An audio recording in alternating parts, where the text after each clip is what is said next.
പോയിട്ട് വലിയ അസ്സലാമു അലൈക്കും വറഹ്മത്തുള്ളാഹി വബറകാതുഹു. അവൻ ഈ ഭൂമിയിലെ മുത്തേടം കാസിമി ഉസ്താദിനെ സംബന്ധിച്ച് അറിയാത്തവർ ആരുമില്ല. ലോകത്ത് അറിയപ്പെട്ട ഖുർആൻ പ്രഭാഷകനാണ്.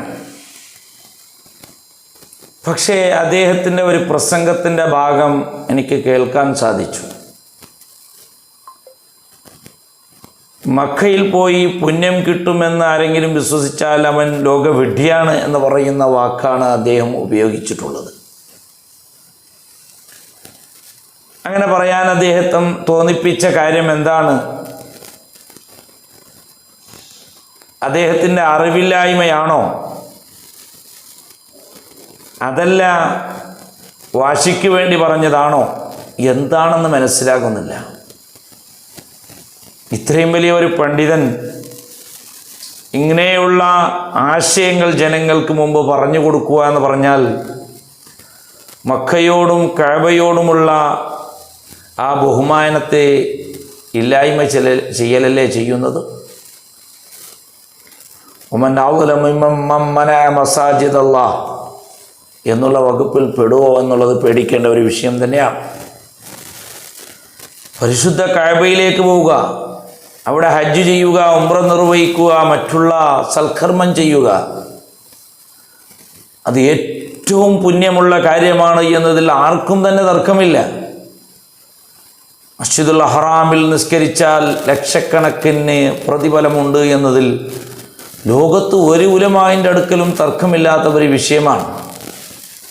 പിന്നെ എങ്ങനെയാണ് അദ്ദേഹം ഇത് പറഞ്ഞു? ഖുർആനിക്കും തിരുസുന്നത്തിനും കടകവിരുദ്ധമല്ലേ? അതൊന്നും ഞാൻ ഇവിടെ ഖുർആനും ഹദീസൊന്നും വിശദീകരിക്കാൻ ആഗ്രഹിക്കുന്നില്ല. പരിശുദ്ധ മക്കയിൽ പോയാൽ അവിടെ അമല് ചെയ്താൽ ഇരട്ടി പ്രതിഫലമുണ്ട്. നിസ്കാരത്തിനിക്ക് മാത്രമല്ല, എല്ലാ അമലുകൾക്കും ഇരട്ടി പ്രതിഫലമുണ്ട് എന്ന് ആർക്കാണ് അറിയാത്തത്?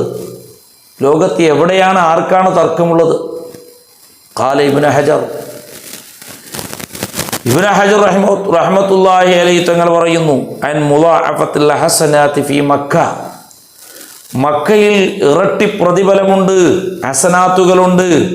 അതിനെ സംബന്ധിച്ച് പറയുന്നു, ബൽ സാഇരിൽ ഇബാദാത്ത്, നിസ്കാരം മാത്രമല്ല മറ്റുള്ള സർവ്വ ഇബാദത്തുകളുടെയും ഇരട്ടി പ്രതിഫലമുണ്ട് എന്നതിനെ സംബന്ധിച്ച് ഇബ്നു ഹജർ റളിയല്ലാഹു അൻഹു ഉദ്ധരിക്കുന്ന ഹദീസ്, ഫഫിൽ ഹദീസ് സ്വഹീഹ്, സ്വഹീഹായ ഹദീസിൽ തന്നെ വന്ന വിഷയമാണ്, അന്ന ഹസനത്തുൽ ഹറം, പരിശുദ്ധ മക്കയുടെ ഹറമിൻ്റെ പ്രതിഫലം ബിമിഅത്തി അൽഫി സന, 1,00,000 പ്രതിഫലമാണ്.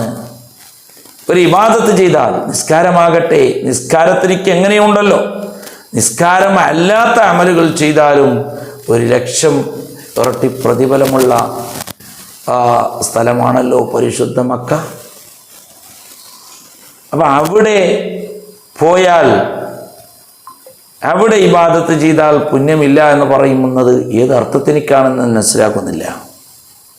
നബി സല്ലല്ലാഹു അലൈഹി വസല്ലം തങ്ങളോട് തന്നെ ഒരു ചോദ്യം, വമാ ഹസനാത്തുൽ ഹറം, പരിശുദ്ധ മക്കയുടെ ഹറമിൻ്റെ പ്രതിഫലം എന്താണ് നബിയെ?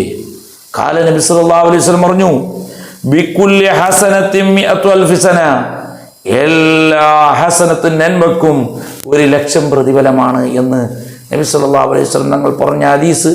ഇങ്ങനെ ധാരാളം പ്രതിഫലമില്ലേ? പരിശുദ്ധ ഖുർആൻ തന്നെ ലാ ഉഖ്സിമു ബിഹാദൽ ബലദ്, ഈ പരിശുദ്ധ കഅബ മക്ക, ആ മക്കയെ കൊണ്ട് ഞാൻ സത്യം ചെയ്യുന്നു, അല്ലാഹു തആല പുണ്യസ്ഥലമാണ് എന്ന നിലക്ക് പരിശുദ്ധ ആ മക്കയെ കൊണ്ട് സത്യം ചെയ്തിട്ടുണ്ടല്ലോ ഖുർആൻ. ഇങ്ങനെ എത്ര ആയത്തുകളും എത്ര ഹദീസുകളും എത്ര പണ്ഡിതന്മാരുടെ ഇബാറത്തുകളും മനസ്സിലാക്കി അദ്ദേഹം ഈ വാക്ക് ഉപയോഗിച്ചതിൻ്റെ ഉദ്ദേശം എന്താണ്? എനിക്ക് മനസ്സിലാക്കുന്നില്ല. അറിഞ്ഞുകൊണ്ട് പറഞ്ഞതാണോ അല്ല വല്ല വിശദീകരണം അദ്ദേഹം അതെനിക്ക് നൽകിയിട്ടുണ്ടോ എന്ന് എനിക്കറിയില്ല. അതുകൊണ്ട് ഞാൻ ചുരുങ്ങിയ നിലയ്ക്ക് ഒരു മറുപടി പറയാൻ വേണ്ടിയിട്ടാണ് ഉദ്ദേശിച്ചിട്ടുള്ളത്. അല്ലാഹു തആല എല്ലാവർക്കും ഹിദായത്ത് നൽകുമാറാകട്ടെ.